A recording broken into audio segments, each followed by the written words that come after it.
मान लीजिए question number 67, ये लास्ट टाइम भी हमने डिस्कस किया था। क्वेश्चन नंबर 67 बेटे, Dhruv Prithvi, I think inventory turnover ratio तो निकाली होगी आपने बेटे। हाँ जी Dhruv. Yes sir. Inventory turnover ratio तो आ गई होगी ना बेटे 5 टाइम्स इसमें। हाँ जी निकाल ली थी सर। हाँ, हमने इसका इफेक्ट देखना है गिवन ट्रांजैक्शंस का। देखो इसमें ना एक चीज याद रखो कि इफेक्ट जो आपने दिखाना है गुड्स का, आपने परचेज पर दिखाना है और क्लोजिंग स्टॉक पर दिखाना है, ये चीज ध्यान रखनी है। और परचेज और क्लोजिंग स्टॉक एक तो कॉस्ट ऑफ गुड्स सोल्ड के मामले में आएंगे। आपको देखो इन्वेंट्री टर्नओवर रेशियो पर इफेक्ट देखना है।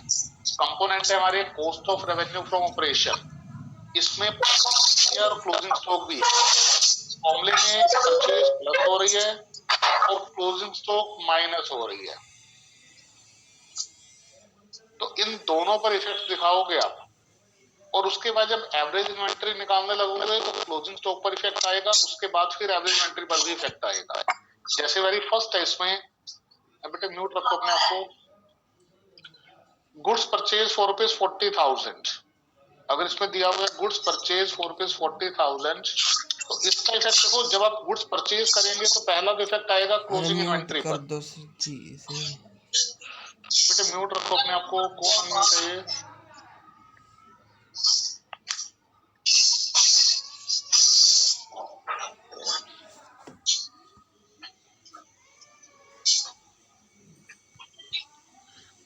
ध्रुव मेहता, बेटे म्यूट करो इसको।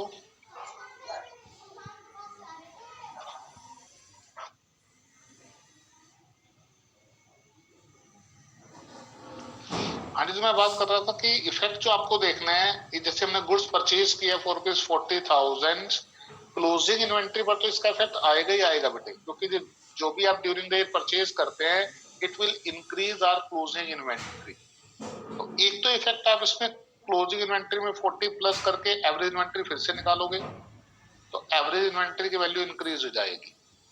सेकंड, जो हमारा cost of revenue from operation है, फॉर्मूला होता है ओपनिंग इन्वेंट्री प्लस परचेजेस। जितनी परचेज आपको गिवन है 240, उसमें 40 और ऐड कर लो, परचेजेस जाएगी 2,80,000 प्लस डायरेक्ट एक्सपेंसेस क्वेश्चन में गिवन नहीं है, माइनस क्लोजिंग इन्वेंट्री। अब क्लोजिंग इन्वेंट्री पहले आपको गिवन है क्वेश्चन के अंदर 60,000, अब हो जाएगी 60 प्लस 40 1 लाख।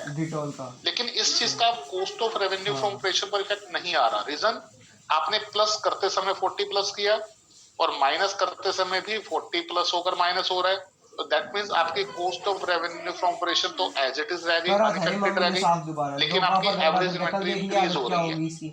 जब न्यूमरेटर सेम रहता है और डिनोमिनेटर इंक्रीज होता है तो रेशियो डिक्रीज होती है। जैसे मान लो हम इसको एग्जांपल से लेते हैं 4 डिवाइड बाय 2, ये आ रहा है बेटे हमारे पास 2:1। अब न्यूमरेटर को सेम रखो, डिनोमिनेटर इंक्रीज कर लो, जितना मर्जी कर लो, 2 या 3 कर लो, 4 कर लो, you will observe that the ratio will decrease. तो रेशियो पहले 2:1 थी, अब 1:1 आ रही है। अगर आप इसको 3 भी करते हो 2 से तब भी 1 पॉइंट समथिंग आएगी, पहले 2:1 है, अल्टीमेटली रेशियो हमारी डिक्रीज हो रही है। ये तो अंडरस्टैंडिंग कर रही है, आपको तो इसको इलिस्ट्रेट करके दिखाना है। कोई भी वैल्यू आपको दी हुई है, आप इसका इफेक्ट दिखाओ cost of revenue from operation पर, वो सेम आएगा, क्योंकि प्लस माइनस, प्लस भी 40 हो रहे हैं, माइनस भी 40 हो रहे हैं। एवरेज इन्वेंट्री में क्लोजिंग इन्वेंट्री 40 से इंक्रीज हो रही है तो एवरेज इन्वेंट्री इंक्रीज हो जाएगी। दोबारा रेशियो निकाल कर देख लेना, पहले 5 टाइम्स आंसर आ रहा था, अब 5 टाइम्स से कम आएगा, दैट्स व्हाई डिक्रीज। हाँ जी ध्रुव। यस सर, हो गया। ये श्योर है कि तुमने जो इफेक्ट दिखाया होगा ना बेटे, वो cost of revenue from operation को आप इग्नोर कर रहे होंगे। yes, या cost of revenue from operation में आपने दोनों इफेक्ट नहीं दिखाए होंगे, आपने सिर्फ परचेज में प्लस कर दिया होगा लेकिन closing stock as it is दे दिया होगा। तो ये ध्यान रखना है कि अगर आप गुड्स परचेज करते हैं तो इफेक्ट परचेज पर तो आएगा ही आएगा, साथ में क्लोजिंग स्टॉक पर भी इफेक्ट आएगा। ड्यूरिंग द ईयर जो भी परचेज सेल होती है it will effect our closing stock. ठीक है? Yes sir. अब इसको दोबारा करके देखना पांचों पॉइंट, फिर आप जिस पॉइंट को पॉइंट आउट करोगे ना कि सर इस पॉइंट को बता दो, फिर मैं वो पॉइंट दोबारा डिस्कस करूंगा। ठीक है? Okay sir. Any other doubt बेटे? Any other doubt? चलिए नेक्स्ट आ जाइए। अब हम बात कर रहे थे बेटे टर्नओवर रेशियोज की, जिसे परफॉर्मेंस रेशियोज या फिर एक्टिविटी रेशियोज भी बोला जाता है, जिसमें टोटल हमें 4 रेशियोज फाइंड आउट करनी थी। हमने अभी केवल एक ही रेशियो फाइंड आउट किया है, that is the inventory turnover ratio. अब सेकंड है इसके अंदर बेटे trade receivables turnover ratio.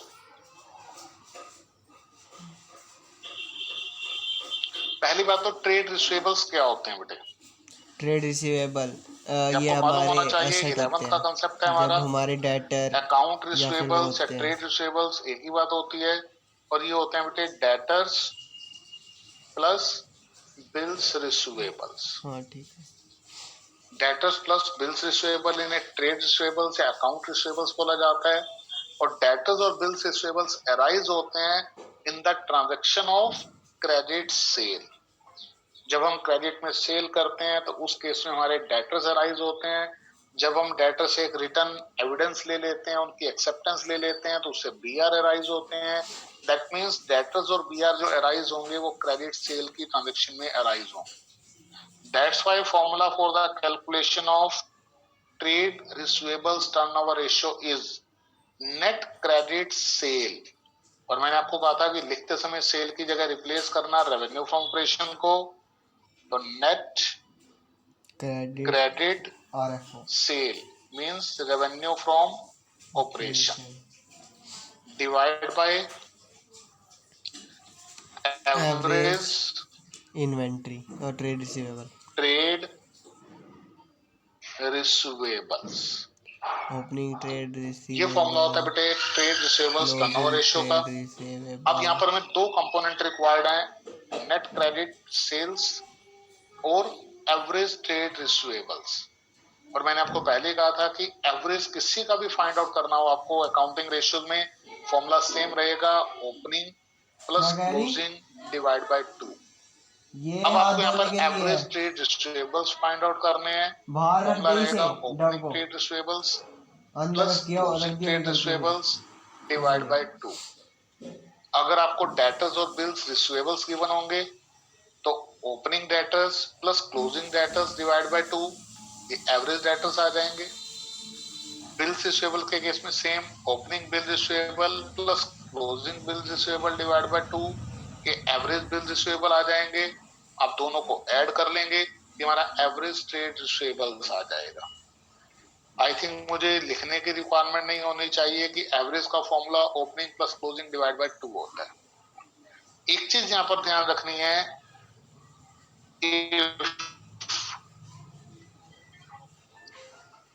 in the question and bills receivables are given, instead of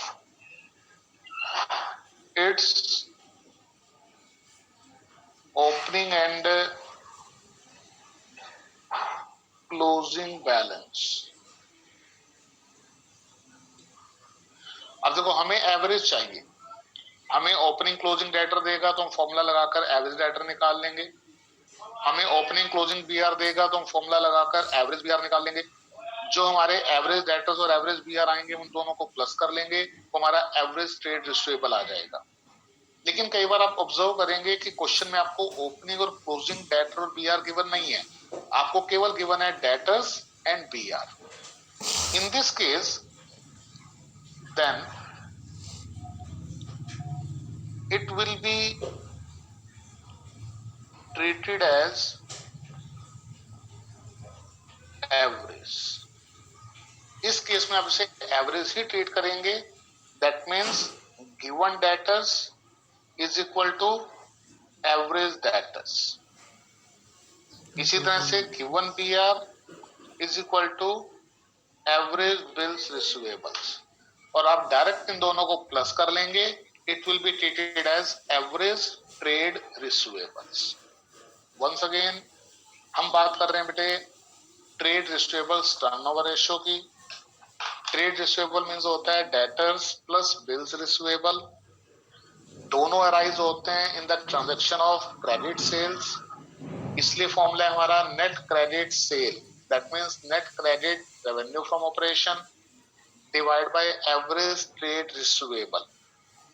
average निकालने का formula always same in the accounting ratios, opening trade receivable plus closing trade receivable divide by 2, और अगर आपको debtor और B R के opening closing balance दिए हुए हैं तो दोनों का आप एवरेज निकालकर ऐड कर लो तो आपका एवरेज ट्रेड रिसीवेबल्स बन जाएगा।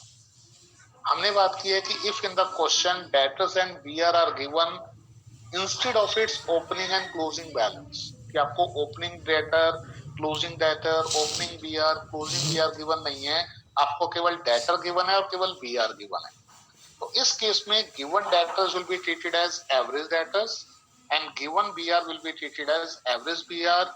एवरेज ट्रेड रिसीवेबल्स के लिए आप दोनों वैल्यू को प्लस कर लोगे, you will get average trade receivables. Second component है बेटे नेट क्रेडिट सेल, और हमें मालूम है नेट क्रेडिट सेल्स जो होती है that is equal to credit sales minus credit sales return.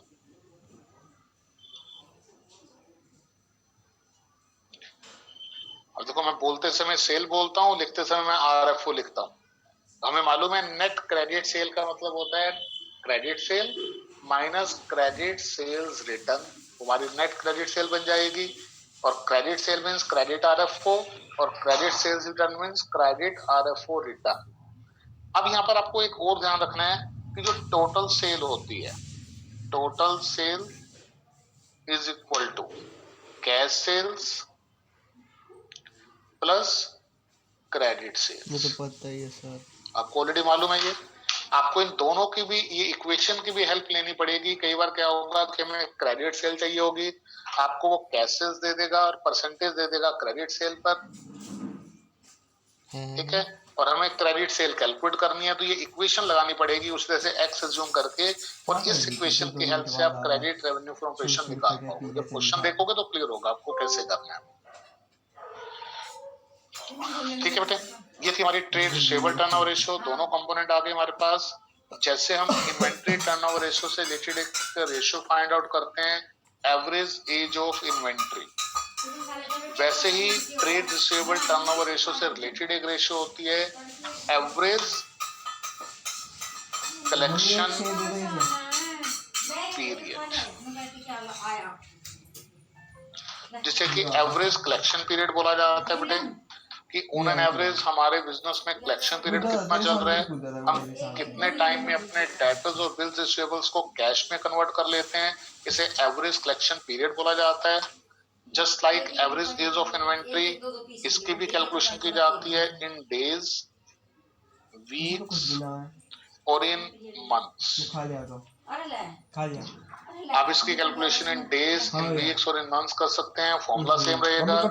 In days में 365 और 366, वीक में 52 और मंथ्स में 12 divide bye debtors turnover ratio, sorry account receivable turnover ratio, turnover ratio. अब ये चीज आपने नहीं लिखनी, आपने पूरा लिखना है। रिवांशी ARTR किसकी फुल फॉर्म होती है? क्या? रिवांशी ARTR? रिवांशी गायब हो गई थी। अच्छा चाहत, ARTR किसकी फुल फॉर्म होती है? Account receivable turnover ratio. नहीं जी, ये तो मैंने लिख दी है, मैंने तो मना किया आपको ये नहीं लिखनी है आपको। वैसे ARTR हम किसके लिए यूज करते हैं? पता नहीं सर। कॉमर्स में average turnover ratio. Yes, average revenue and total revenue economics में एब्रिविएशन है हमारी ARTR, ये मोस्ट पॉपुलर है ये। तो आपने यहाँ पर ARTR नहीं लिखना, आपने पूरा लिखने में, इसलिए बार बार आपको अलर्ट करता रहता हूँ कि मैं तो यहाँ पर कई बार लिख देता हूँ, क्योंकि मैं अपने टाइम बचाने के लिए, मुझे इतना ज्यादा बड़ा लिखना पड़ेगा तो मैं तो अपना टाइम बचा रहा हूँ, लेकिन मैं आपको टाइम टू टाइम बता रहा हूँ कि ARTR AR average revenue, TR total revenue. पीछे भी हमारी बात हुई थी जब हमने लिखा ऐसी कोई एब्रिविएशन यूज की थी, तो मैं आपको क्लियर कर रहा था। जैसे इसमें ITR था, इन्वेंट्री टर्नओवर रेशियो के लिए हमने ITR लिखा है, और वो मोस्ट पॉपुलर है इनकम टैक्स रिटर्न के लिए यूज किया जाता है ITR। तो आप इस तरह की एप्लीकेशन नहीं लिखेंगे एटलीस्ट इन द पेपर। मैं इसलिए बार बार कह रहा हूँ क्योंकि अभी लिखेंगे तो पेपर में भी लिखा जाएगा, तो आपने चीज अवॉइड करनी है बेटे। तो average collection period 365 divide by average receivable turnover trade receivable TR trade receivable turnover ratio. Days week month आपने लिखा है, ये क्वेश्चन में मेंशन तो नहीं होता, तो हमें कैसे पता चलेगा कि डेज में हमें मैंने करेक्शन? मैंने आपको कहा था बेटे कि अगर क्वेश्चन में मेंशन है फिर तो आपको उसके अकॉर्डिंगली कैलकुलेट करना पड़ेगा, और अगर क्वेश्चन में मेंशन नहीं है तो आप हमेशा प्रेफर करेंगे इन डेज कैलकुलेशन के लिए। इसका रीजन भी मैंने आपको बताया था कि अगर मैं कहता हूं कि 64.7 तो मैं इसको 65 डेज कह सकता हूं, बहुत ज्यादा डिफरेंस नहीं है। 64.7 डेज या 65 डेज में बहुत ज्यादा डिफरेंस नहीं आ रहा। लेकिन अगर मैं कहता हूं 64.7 और 65 वीक्स तो उसमें बहुत डिफरेंस, इसमें डेज आ जाते हैं बीच में, फिर उसमें तो आवर्स आएंगे। 64.7 डेज और 65 डेज में तो कुछ घंटे आए, बीच में आवर्स आए कुछ। लेकिन अगर मैं इसे वीक्स को ऐसे कन्वर्ट करता हूं या मंथ को ऐसे कन्वर्ट करता हूं तो उसके अंदर वीक्स में डेज आ जाएंगे और मंथ्स में वीक्स आ जाएंगे। तो इसलिए मतलब है कि हम लोग प्रेफर करते हैं, अगर क्वेश्चन में क्लियर नहीं किया जाता तो we will always prefer to give the answer in days. लेकिन पेपर में मैं आपको कह रहा हूं कि ऐसा आ चुका है, पेपर में आपके कैलकुलेशन को सिंपल करने के लिए बोला जा सकता है कि calculate collection period in weeks और इन मंथ्स। ठीक है, तो ये मैंने ARTR लिख दिया था। TRT अगर मैं छोटे करके लिखना चाहता हूँ, trade receivable turnover ratio, TRTR trade receivable turnover ratio. ठीक है जी, तो ये हमारा trade receivable turnover ratio. Second third है बेटा इसके अंदर अब trade payables. Trade payables turnover ratio same है बिल्कुल। Trade payables is equal to creditors plus bills payable. और क्रेडिटर्स और बिल्स पेबल जो अराइज होते हैं बेटे, these are arise in the transaction of credit purchase. इसलिए फॉर्मूला बनता है हमारे पास net credit purchases divide by average trade payables divide by average trade payables. अब यहां पर एवरेज ट्रेड पेबल्स वैसे ही निकालेंगे, opening plus closing divide by 2। Creditor और बिल्स पेबल गिवन है तो opening plus closing divide by 2 creditors में, opening plus closing divide by 2 bills payable में, फिर टोटल कर लेंगे उसका। और अगर केवल क्रेडिटर्स और बिल्स पेबल गिवन है instead of their opening and closing balance, then it itself treated as average. जैसे डेटर और बीआर को आप एवरेज मान लेंगे, वैसे आप क्रेडिटर और बिल्स पेबल को एवरेज मान लेंगे। अब एक चीज यहां पर और provision given on debtors, bills receivable, creditors, bills payable will not be taken into consideration। ये लास्ट रेशियो के लिए भी है, दोनों के लिए, इसलिए मैंने एक आधा पॉइंट वहां लिख दिया, एक पॉइंट हमने यहाँ शो कर दिया।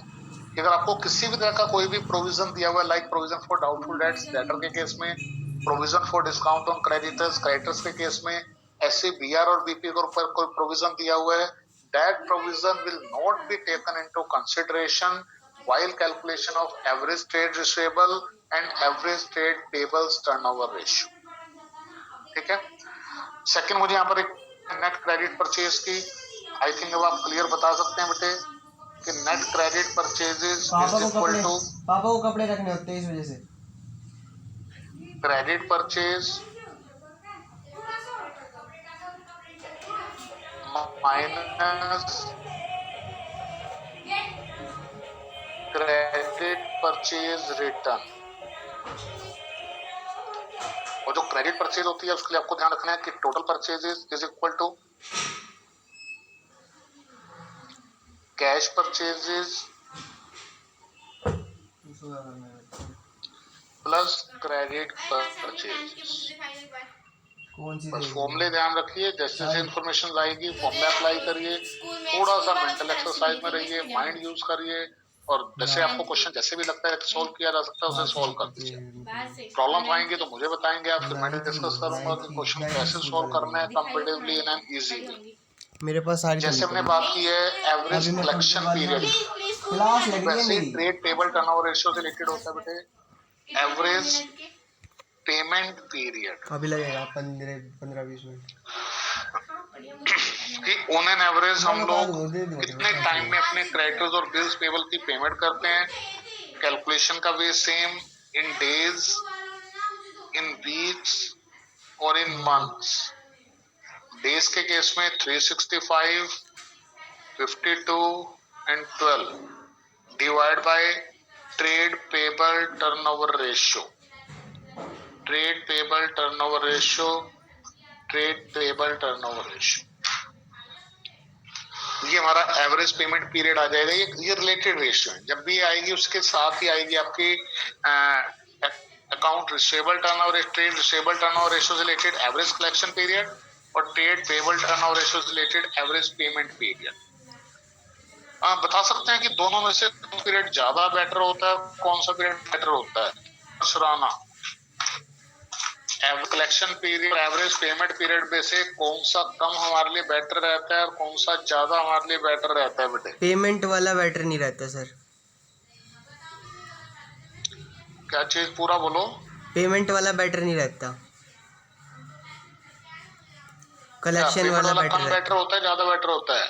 कलेक्शन वाला ज्यादा बेटर होता है। हाँ जी, कलेक्शन वाला ज्यादा बेटर होता है। कलेक्शन वाला ज्यादा और पेमेंट वाला कम? हाँ जी सर। और पेमेंट वाला कम? हाँ जी। आप पता क्या कह रहे हैं? आप कह रहे हैं कि कलेक्शन तो हमारी ज्यादा देर में हो जाए कोई बात नहीं, अच्छा। पेमेंट जल्दी होनी चाहिए। एवरेज कलेक्शन पीरियड का मतलब होता है कि कितने टाइम में आप मनी कलेक्ट कर लेते हैं अपने डेटर और बीआर से, और अगर आपको जितना ज्यादा टाइम लगता है अपने डेटर और बीआर से मनी कलेक्ट करने में, वो उतना ज्यादा आपकी इनएफिशिएंसी को शो करता है बिजनेस में। हाँ जी मृदुल, बता सकते हैं कौन सा पीरियड कम बेटर होगा और कौन सा ज्यादा बेटर होगा?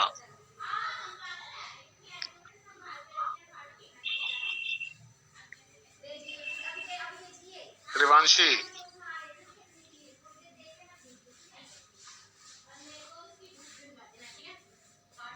ध्रुव प्रोथी,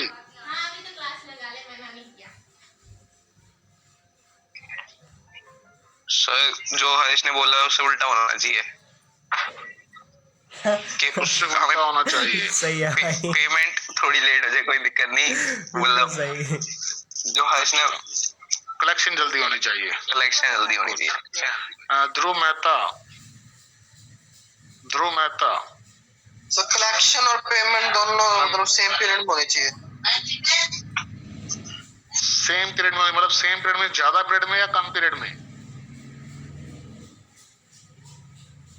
सेम पीरियड का मतलब तो दोनों में हो सकता है ना, ज्यादा भी हो सकता है कम भी हो सकता है। नो सर, मतलब जो मेनली पड़ रहा है जो पहले मतलब जितना उनका सैलरी है वो सैलरी मतलब उसी में हो जाना चाहिए। नहीं, पहले कम से मतलब नहीं है, दोनों पीरियड कम होने चाहिए। आपके आपने कहा सेम होना चाहिए, तो सेम में आप दोनों को कम कहना चाहते हो, दोनों को ज्यादा कहना चाहते हो? सर कम। एग्जैक्टली जितना हमारा collection period as well as payment period कम होगा, उतना ही हमें वो मार्केट स्टैंडिंग देगा। कलेक्शन पीरियड कम होने का मतलब है कि आपके कस्टमर आपके साथ ऐसी डीलिंग रखते हैं कि वो आपको जल्दी पेमेंट करते हैं। पेमेंट पीरियड कम होने का मतलब है कि आपके सप्लायर के साथ भी डीलिंग ऐसी है कि आप उन्हें जल्दी से जल्दी पेमेंट करते हैं। तो इससे अल्टीमेटली आपका जो ऑपरेटिंग साइकिल होता है वो आपका प्रॉपर रोटेट करता है, वो आपका प्रॉपर रहता है। तो दोनों ही पीरियड जितना कम होते हैं उतना ही बिजनेस के लिए सेटिस्फैक्टरी माना जाएगा, जितना ज्यादा होंगे उतना अनसेटिस्फैक्टरी। ऐसा नहीं भी कलेक्शन तो जल्दी कर ली और पेमेंट नहीं दी, आपकी पेमेंट दूसरों की भी तो कलेक्शन है। तो आप ये कैसे कह सकते हैं कि आपका कलेक्शन पीरियड तो कम हो जाए और दूसरों का कलेक्शन पीरियड ज्यादा हो जाए? तो दोनों के केस में जो होता है पीरियड जितना कम होगा उतना वो सेटिस्फैक्टरी लेवल को शो करता है। लास्ट चैप्टर इसमें working capital turnover ratio, formula होता है इसका नेट रेवेन्यू फ्रॉम ऑपरेशन, ये बार बार चेंज हो रहा है इसका फॉर्मूला, कई बार कॉस्ट आ जाता है इसमें, कई बार रेवेन्यू फ्रॉम ऑपरेशन आ जाता है, तो एक बार इसको थोड़ा सा देख लेते हैं कहीं दोबारा चेंज तो नहीं कर दिया इन्होंने फॉर्मूला।